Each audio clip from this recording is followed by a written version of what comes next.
Shalom again. It's great to be with you. By now you know that shalom means hello and peace, and I hope that the special peace that God has for you through the Messiah dwells in your life. I am Rabbi Dr. Joseph Rosenfarb of Beth Messiah Synagogue of Tidewater, and I'm glad to be with you.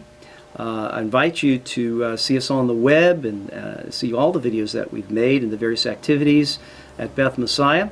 And you can also give us questions on the web, and we'll be glad in these videos to answer those questions. You can write us at 7130 Granby Street, Norfolk, Virginia 23505, and you can call us at 757-423-3440.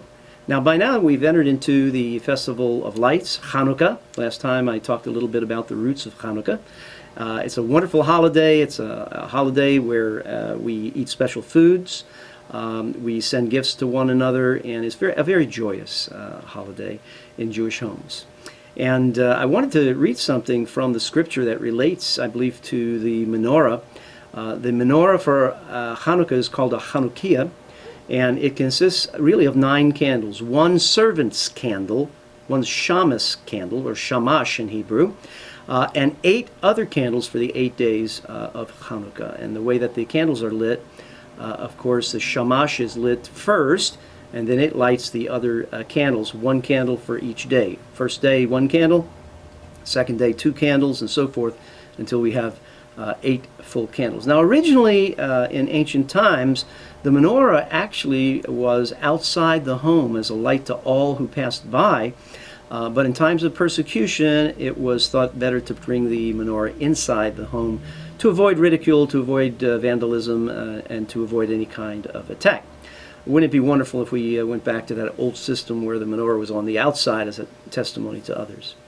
In the New Covenant, we have a book called Galatians. Galatia was a region in Asia Minor, and it was a vast area.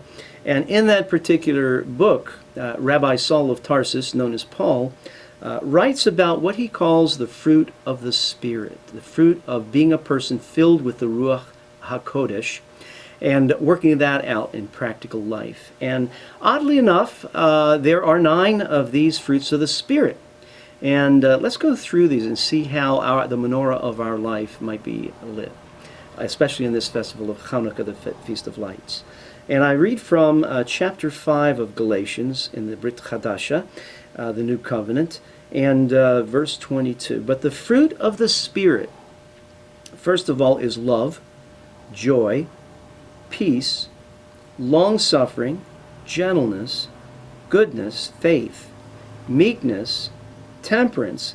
Against such there is no halakhic prohibition. There's no law that's going to be against these beautiful fruits. Notice that the first fruit could be viewed as the first candle of the menorah, the shamash candle, the servant candle. Yeshua is the servant of the Lord. Messiah in Isaiah is the servant of the Lord, as Israel is the servant of the Lord, but could not fulfill its servitude properly.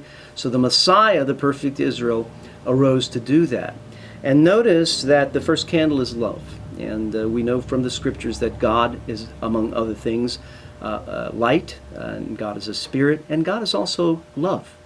And Yeshua speaks of himself as the light of the world. He is love, and God's love gift to us.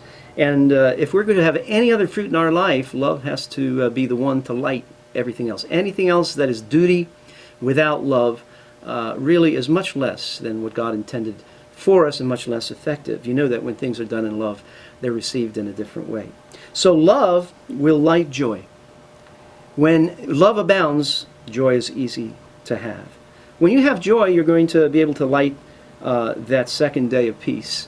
And peace is a very important thing to have. When you have peace, you're able to endure long-suffering. You're able to endure things for really a rather long time. And when you're able to endure, you're able to empathize with people. It produces a gentleness that exudes for the benefit of people, maybe for your family, for your spouse, certainly, for yourself, patience with people, and so forth and so on.